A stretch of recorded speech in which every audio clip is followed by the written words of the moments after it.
walio hapa, mawaziri wetu, governors na all protocol observed. Mimi naitwa Kaki Nyamai, mbunge wa Kitui South. Nashukuru sana Your Excellency ya kwamba leo tumefika hapa. Na ningependa kabla sijasema neno tu moja niulize wale ambao wanatoka huko kwetu tusimame. Mheshimiwa Kawaya na wale wengine.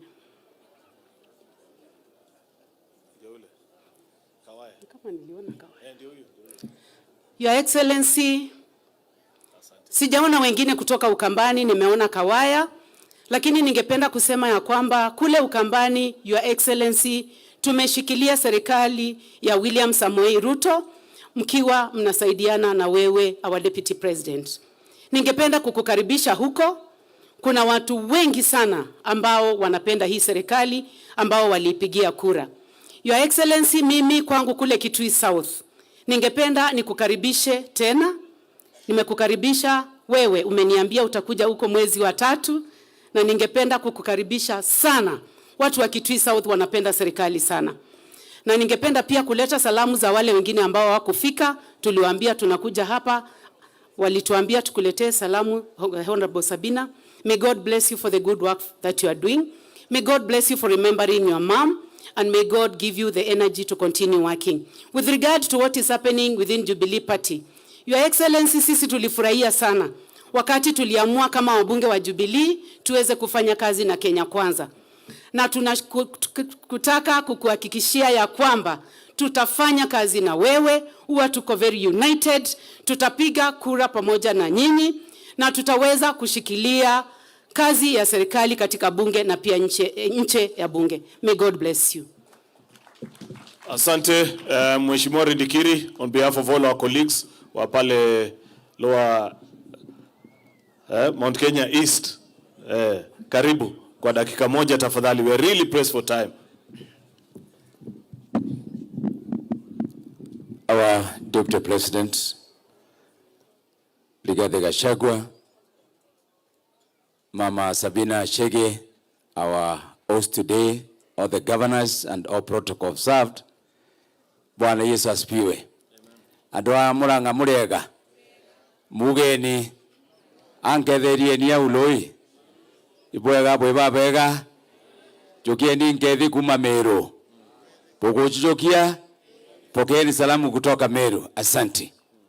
Hebu niulize wale sote tumetoka Meru na Mount Kenya East, tafadhali tusimame. Tharaka Nithi, Embu, the famous, the root of Mount Kenya. Tuko na engineer Murioki, Mbere South.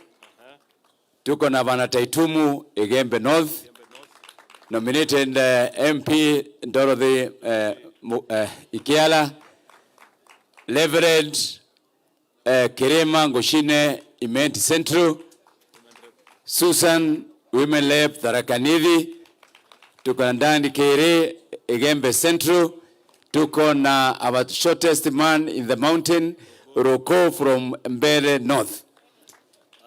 Na tuko na our Women Lab, Double N, Women Lab wa Hembu. Roko nimesema. Tuko na Patrick Munene from Tharaka Nithi, Chuka Igamba Ng'ombe, our Women Lab, Murang'a County, na Mheshimiwa Mpuru Aburi kutoka Ntigania East. Oh, Pia Mukunji, asante sana. Thank you very much. Your Excellency, na nikumbusha watu kwa sababu majority leader umesema mlima iwezi mama kama mlima yote haija shikiliwa vizuri. Sisi watu wa mlima Kenya upande wa East, mukikataa Rigathi Gachagua pande ya Central, sisi tutamchukua pande ya Eastern. Na mjue mamake anatoka kwangu kule Meru. Kwa hivyo huyu jamba si wenu peke yenu, ni wetu sote. Na tuseme hivi, ukiendelea kuongoza ujue Maumau ya kwanza walitoka Meru na Nyeri, na sisi ndio tunasema vile maneno itaendelea Murang'a County. Kwa hivyo watu wa Murang'a mutulize mbori pole pole, kiongozi yako hapa, tuende pamoja. Asanteni sana. Asante. Tuelekea Murang'a County ya Kisii.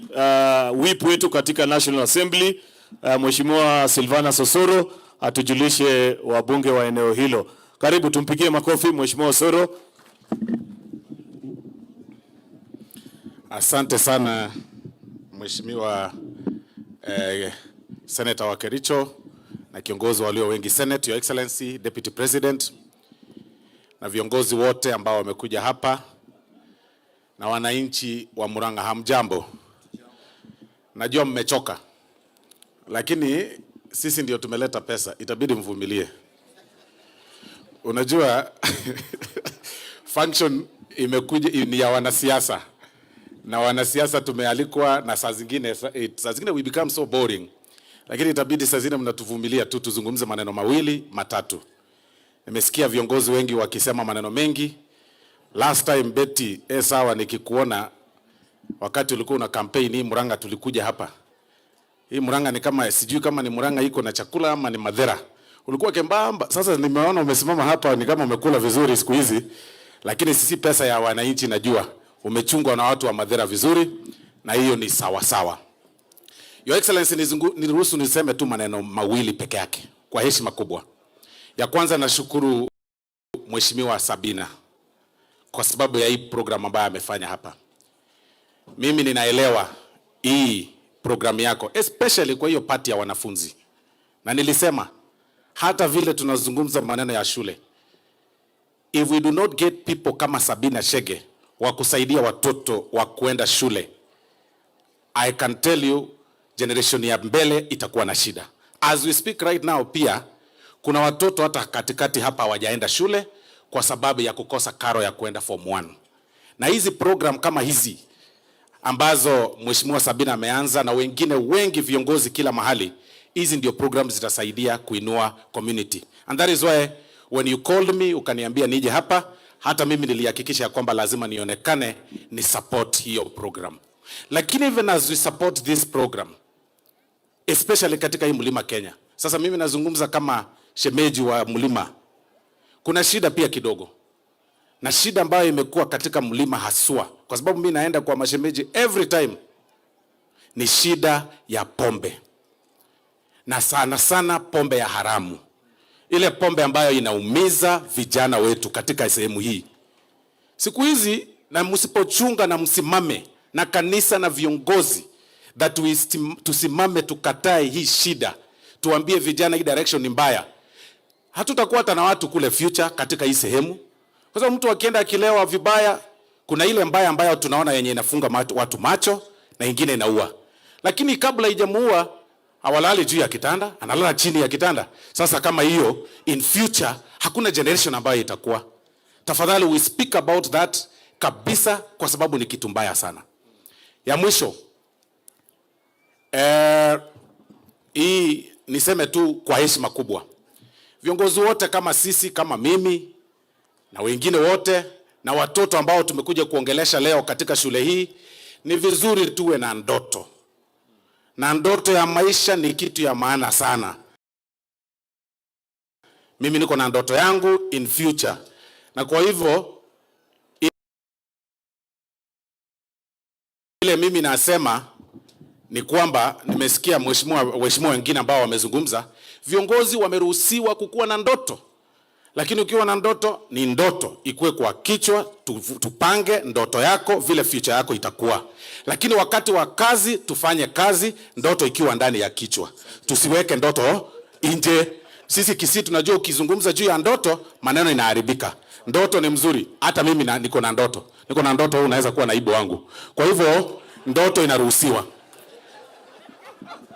Ya mwisho, kuna viongozi ambao wamekuja hapa kutoka Kisii, kwa sababu hiyo ndio kazi uliniambia. Na umesahau hiyo. Hiyo ndio nimesahau. Ni kwa sababu nilikuwa nasema mtu asikatae hizo mtu kuwa na ndoto, lakini pia ndoto mtu asizungumze. Kwa hivyo ndio hiyo moja inakuwa pamoja namna hiyo. Mheshimiwa Steve Mogaka, mbunge wa West Mugirango kutoka Nyamira County. Mheshimiwa Jerusha Momanyi, women rep wetu kutoka Nyamira County, chama cha Jubilee. Mheshimiwa Joash Nyamoko, chairman wetu wa Lands Committee mbunge wa North Mugirango. Asanteni sana, Mungu awabariki. Thank you very much. Asante Mheshimiwa Osoro, na hiyo ndoto yako kidogo imepotea. Sababu wewe ni mzee kwangu sasa. Tunaelekea bonde la Ufa. Mzee wetu Musa Sirma kutoka Eldama Ravine atujulishe wabunge wetu kutoka pande ile. Tumpigie makofi Mheshimiwa Musa Sirma. Yes, all of them. Sasa nitakusaidia. Najua. Oh, okay. Your Excellency, Rigathi Gachagua, all protocols observed. Niko na furaha siku ya leo nikiwa hapa Murang'a. Sabina, tunataka kukushukuru sana. Tuliposikia tunakuja kushika mradi ambaye umefanya vizuri. Lakini pia usifikirie juu ya hiyo kwanza, tumekuja kukuambia asante kwa kushikilia sisi kama Kenya Kwanza. Si ndio? Jubilee wanaungana na sisi kila wakati. So, kabla sijasema yale ambayo nitafuata, wacha nisimamishe wabunge kutoka bonde la Ufa ambao wako hapa, kutoka North Rift yote, Central Rift, South Rift na From Turkana to Kajiado. Yes. Naona vile wamekuja. Bas, tuanzie wapi? Sunguya huko. Haya. Kutoka Kajiado, Mheshimiwa Sunguya, Mheshimiwa Chebor kutoka Rongai, Mheshimiwa Polo Biegon kutoka Chesumei, Mheshimiwa Gashobe kutoka Subukia. Yes. Charity Gadhambi kutoka Njoro, Jen Kiara kutoka Naivasha, Kitur kutoka Nandi Hills. Yes. Alafu kuna Barashina kutoka Kajiado. Alafu women rep wetu kutoka Nakuru, Lisa Chelule. Haya, tuko na hapana, huyu Ngogoyo kutoka Kajiado hapa Ngong. Yes. Alafu tuko na Mutai kutoka Kuresoi North. Alafu tuko na Letipila kutoka Samburu. Asante. Haya.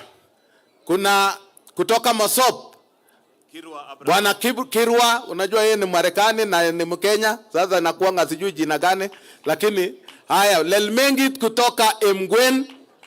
Haya, chairman wetu wa education Bwana Mheshimiwa Meli kutoka Tinderet. Haya, alafu mtu yangu ya Laikipia. Yes, Laikipia West, jirani yangu Washira. Haya, senator wetu ambaye bado tunaita governor senator, sijui stroke itamalizia wapi, lakini naitwa Jackson Mandago. Haya, Aramat kutoka Kajiado, Narok East. Yes, alafu Tongoyo chairman wa security Narok West. Alafu tuko na DK kutoka Soi. Haya, tuko na Mheshimiwa senator wa Samburu Lelegwe. Asante. Senator wangu Mheshimiwa Cheptumo kutoka Baringo.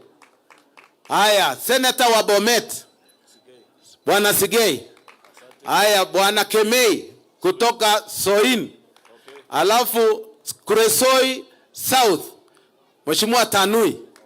Haya, Senator Kinywa kutoka Laikipia.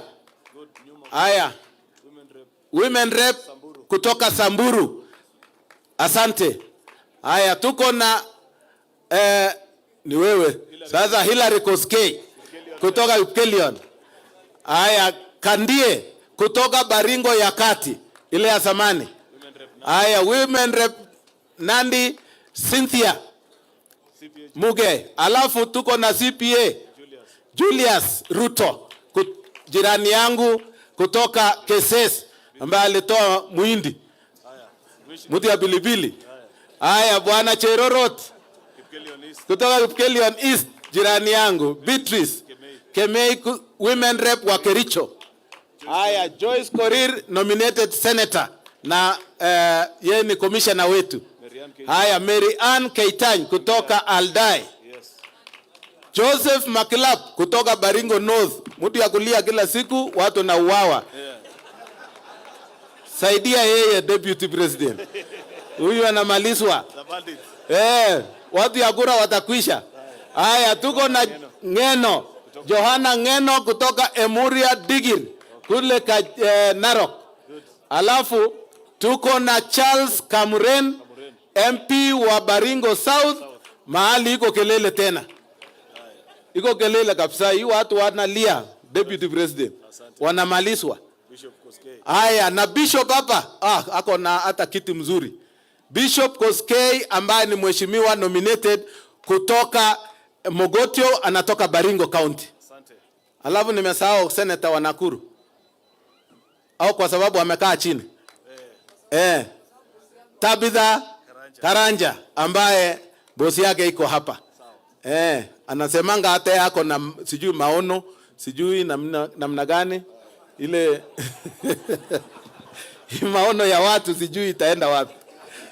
Bas, Mheshimiwa Naibu wa Rais, tumekuja hapa kwa umoja. Tumekuja kusindikiza kazi ya Sabina na tukusindikize kwa sababu wewe ni deputy president wetu. Na tunataka kusema kwamba serikali yetu ni moja peke yake. Ya watu wawili, ya William Ruto na Rigathi Gachagua. Rigathi tumetoka mbali. Unajua watu wengine hata hawajui mahali ulianzia siasa. Huyu tulisukumana na yeye 202, tukasema uhuru na kazi, mpaka kazi ya uhuru ikakwisha. Sasa yeye akaenda akateswa mpaka akatokea. Sasa unajua mtu ambaye amepitia siasa siku mingi, uchuzi ambaye ako naye, kwa maana tumefanya kazi na yeye. Mimi ninajua ya kwamba is the right advisor to the president. He is the only person who can lead us well. And I want to tell you, usiangalie nyuma, bonde la ufa yote iko nyuma yenu. Nyinyi mtembee mbele, sisi tunashikilia hapa. Hakuna mawe utasikia. So tunataka kuwaomba. Saa zile tunataka kushinda hata jambo lolote. Tunataka uvumilivu. Tuvumilie ili tuweze kufaulu. Tukivumilia, you know, I wonder if there was time, lakini nafikiri siku nyingine ndawapatia story. When we named Ruto as Kalenjin leader, unajua tulingoa kutoka Uhuru kwa maana Moi alituachia Uhuru kuwa Kalenjin leader. Tukajaribu kuongelesha ya Kikale, hakuwa anasikia. Sasa nikaona kwamba kwa nini tupeleke hii jamaa akuwe Kalenjin leader. Mimi nikatafuta njia, nikaname yeye. Na nikaambia all other leaders katika Kalenjin, this is our president. Whether he gets it now or in future, huyu peke yake. Na hakuna mtu alipinga Ruto kutoka siku hiyo mpaka saa hii. And that is why he is president. Tukichezea hivi karata itaanguka. Yes. So mimi nataka niwaambie, let us be firm, let us be focused and see the bigger picture where we are going. Tuangalie bigger picture. If we do not support these people, hii serikali itaanguka. Hata Sabina akikuja mara 20 itakuwa nini? Tutaangusha. So I want us to put it together na tusaidiane tuweze kuweka hawa viongozi wetu ambao wako mbele yetu katika njia mzuri ambayo wanaweza kutusaidia tuweke nchi yetu pamoja. Mungu awabariki sana. Asante. Nataka nimuite Senator from Laikipia, Mheshimiwa Kinywa, ako wapi? Uje utujulishe wabunge wetu wale tuko nao kutoka hapa nyumbani Mlima Kenya. Basi alafu tusonge kutoka hapo. Tumpigie makofi Senator Kinywa anapokuja. Asante sana Mheshimiwa Rais, Naibu wa Rais wa Jamhuri ya Kenya, Mheshimiwa Rigathi Gachagua, pamoja na mwenyeji wetu ambaye ametukaribisha siku ya leo, Sabina Chege. Mimi Mheshimiwa Naibu wa Rais, nataka kuchukua fursa hii kukushukuru kwa vile ambavyo umeweza kutuunganisha sisi watu wote wa mlima na ukatuambia kwamba umoja ni nguvu, utengano ni udhaifu. na majukumu ambayo tumepewa na serikali na wananchi wa Kenya ni kuwafanyia kazi, na sisi tuko nyuma yako na Mheshimiwa Rais wa Jamhuri ya Kenya tuweze kutekeleza hii kazi. No andũ aitũ ũndũ ũrĩa ingĩenda kũmwĩra nĩ tũmenye atĩ Gĩkũyũ kiugaga ita rĩtarĩ ndundu rĩhũragwo na njũgũma ĩmwe, na harĩ ũndũ ũmwe tũbataire gũkorwo tũkĩmenya. Niĩ ndĩramwĩra ũguo tondũ nyumĩte Laikipia, na Gĩkũyũ kiugaga wanaruona anarũmenya. Ndaigua gũkĩrwo haha ũhoro wa mũngĩki, ngenda kuuga ũũ, angĩkorwo nama atumia acio manyitĩtwo na matirĩ na mahĩtia nĩ wega marekio, ũguo nĩ ndĩrauga. No angĩkorwo nĩ amũngĩki magĩrĩire gũkorwo makĩoerwo ikinya rĩa kĩwatho. Ngwenda gũkwĩra ũguo Deputy President witũ, tondũ niĩ nĩ ndaronire rũkiuma njora tũcindanaga na andũ acio amũngĩki, na ndĩmwĩre na mũmenye andũ aitũ, Gĩkũyũ kiugaga irimũ rĩtiugagĩrwo ngemi, tondũ rĩrĩaga wa irigithathi rĩcumĩkagĩra wa kĩhinganda, na mũkamenya nĩ maugaga nĩ macenjetie, ona makambia kũhe marĩtwa mangĩ makiuga nĩ machairmani na mabishopu. No rekei ndĩmwĩre andũ aitũ, njũkĩ ona ĩrĩ nguo ndĩmumunyagwo, tondũ rũbora rũkoragwo rũrĩ o muoyo. Mũkamenyaga na mũmenye mũno makĩria. Haha ndĩraigua mũkĩongithia andũ ireru, ngaturwo njikaire haha thĩ, ngamenya inyuĩ mũkarĩra na mũndĩrie. Deputy President, ndenda gũkwĩra tondũ nawe ndwahagira na ũrũmagĩra harĩa kĩhoto kĩrĩ, tondũ waragia ma. Angĩkorwo atumia acio nĩ atumia matarĩ na thĩna, nĩ atumia ega, ndakũhoya ndagũtandũkĩra nguo marekererio. No angĩkorwo nĩ amũngĩki yurage ĩgakĩa mwerore ikinya rĩa kĩwatho, tondũ ũmũthĩ ciana citũ, atumia aitũ, maũndũ marĩa mekĩtwo nĩ andũ acio ndikwenda kwaria, tondũ kũrĩ andũ aingĩ andũ aitũ na yathura mũmĩoni ti mũmĩanĩrĩri. Niĩ ndikwenda kwaria ndeto nyingĩ, hau noho handura na ndenda kuga, tondũ ndĩna ruo rũingĩ nĩ andũ acio maragĩtwo nĩ matarĩ amũngĩki marekererio. No angĩkorwo nĩ amũngĩki, hũyaĩ wakwa watho rute wĩra wao, ũmatungatĩre wega ta ũrĩa twatungatĩrwo mitha haha. Angĩkorwo nĩ amũngĩki matungatĩrwo wega ta mũbĩa akĩruta mitha, tondũ nĩ wega andũ marutĩrwo ũrĩa magĩrĩirwo kũrutwo makĩrutĩrwo. Jamani, na kwa hayo mengi wa machache, nataka kusema Mungu wa Isaka, Mungu wa Ibrahimu, Mungu wa Yakobo, Mungu wa Yusufu awabariki sana hapo, bariki asisote. Na mimi John Kinywa, asanteni sana. Asante Mheshimiwa Kinywa. Umothe ni wari amani. Sasa sababu ulisahau ile kazi nilikuwa nimekupatia, basi wacha nipatie commissioner, because we have a leader in the assembly. Mheshimiwa Faith, kuja utujulishe wajumbe wa hapa Mlima Kenya wale wako hapa, alafu sababu umekuja ni kuibie sekunde 30 useme jambo, lakini anzia introduction kwanza. Asante sana Your Excellency, our Deputy President, all protocols observed. Yangu nimeambiwa nifanye introduction ya watu wa mlima. Torogamei andũ a mũrĩma. Twĩkwo introduction. Na tũtirĩ aingĩ, ũkai tware raini haha ihenya. Na rekei twĩende ona ithuĩ, ũkai tware raini haha ihenya. Wakikuja nataka kuambia especially watu wa bonde la Ufa that mlima sisi tumesimama. Hakuna shida hapa kwa mlima. Sisi tumesimama kidete nyuma ya His Excellency Rais William Samuel Ruto and the Deputy President His Excellency Rigathi Gachagua. Sisi mkiona watu wa mlima, hata mkisikia wakiongea sana, hapa kwa mlima hakuna shida lolote. Sisi tumesimama kidete. Diposa sisi wote tumekuja kushikilia dada yetu tunayempenda, dada Sabina Chege. Diposa mnaona sisi wote tuko hapa, na ndipo nimewaita muwaone sisi tuko hapa, sisi wote, hakuna mtu amebaki nyuma hata mmoja. Na nitafanya tu introduction.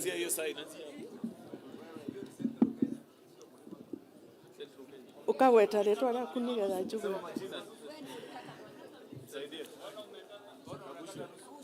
Kagucia ni wa Mukurweini, makofi kwake. Kagombe Gatondo South, makofi kwake. Sabina mami wito wa goko, makofi kwake. Kahangara Rari, makofi kwake.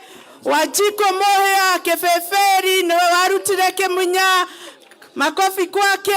Kanini Kega ni atigire kuga ni moru ni kega reu, makofi kwake. Modhuri wa Beti Esawa, makofi kwake. Kijana yetu Dede Nyaro, makofi kwake. Mwafrika MP Roysabu, makofi kwake. Mashua Kiabu, makofi kwake. Monyoro wa goko gwito, makofi kwake. Kehogi Kagema, makofi kwake. Roiro oyo twamurehire Juja Koibori wa Juja oyo aigerire Keondo we na no modo wito na niwe tunyitagerera korea, makofi kwake. Wabogo wa Inaina Odhaya, makofi kwake. Mama County Nyerego oyo niwe anyitagerera korea, makofi kwake Mama County. Kengara Juja Roiro Sari Roiro, makofi kwake. Getare Korea Ndere Kirinyaga Central, makofi kwake. Mobuge wa Daragwa, mobuge wakwa etagwa Gachagua namesake na His Excellency, makofi kwake. Kenywore waria haha niwe aroraga moge ke Korea na niwe mahoraga Korea na niwe horaga guothe Korea.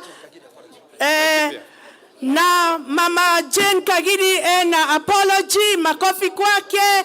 Karogo wa Dhangwa Korea, Senator Kiabu wa Matiga wa Korea Nyere Senator, makofi kwake. Murang'a Kirinyaga, makofi kwake.